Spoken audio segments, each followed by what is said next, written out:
World War II, what comes to mind? Khaki uniforms, Germans, Pearl Harbor? Well, I'm here to speak to you about the evolution of the modern day rifle.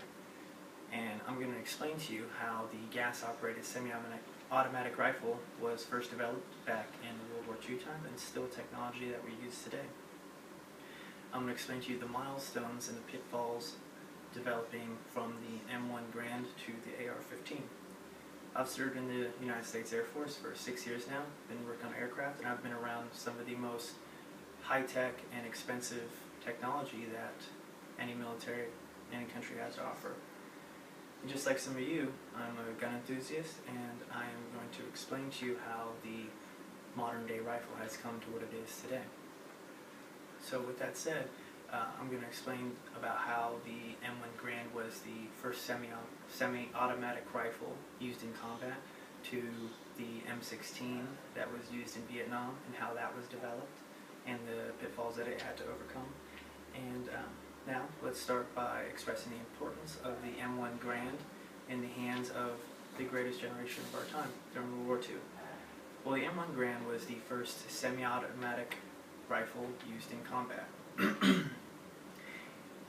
In the 20s and 30s, when it was getting developed, it hit a lot of obstacles, being that it was the first of its time to use the recycling of the gas down the barrel. Basically, the bullet would shoot, the gas would get trapped inside the barrel, it would go through a hole in the barrel and then go back and cycle the bullet.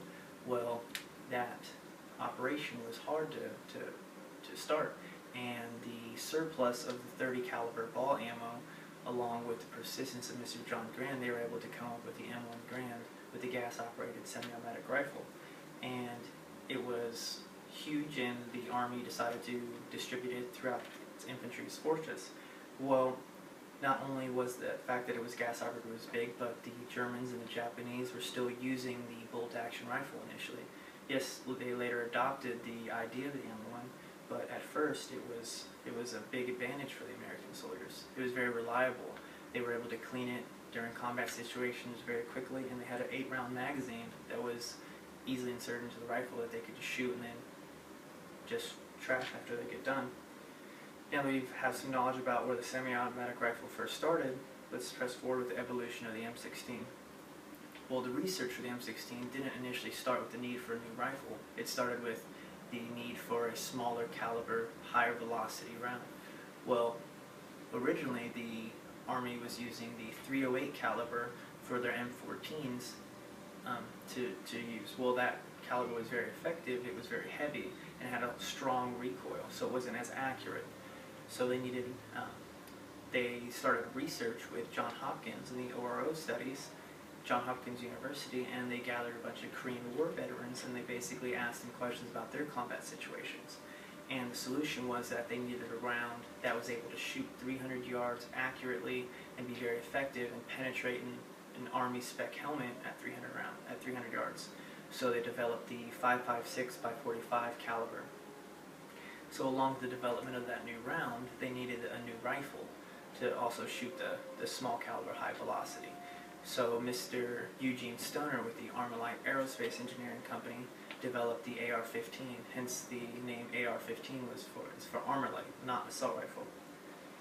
So with the help of Mr. Eugene Stoner and the development of the AR-15, the Army started using that rifle and changed it to the M16, which ended up being very successful, and it was 1/4 the weight of the M14 that the Army was originally using, and the 5.56 round was a lot lighter than the .308.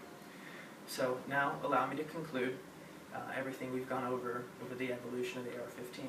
I first spoke about the M1 Garand and it being the first semi-automatic service rifle used in combat, and spoke about the issues with the bolt and how it was getting cracked, and how the Germans and the Japanese were still originally using bolt action rifles, and then the Americans had a huge advantage of them with the reliability of the M1 and the fact that it was semi-automatic.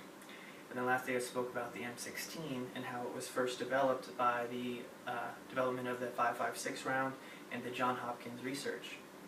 And then later I talked about how Eugene Stoner had developed the AR-15 that was used and made into the M16, and how it's 1/4 the weight of the M14.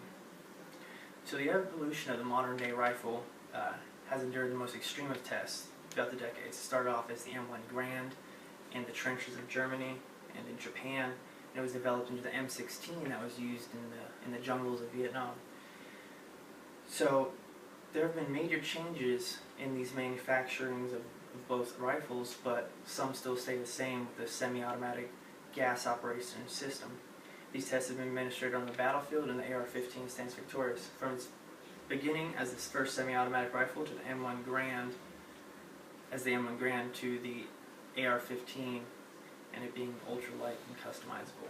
Thank you.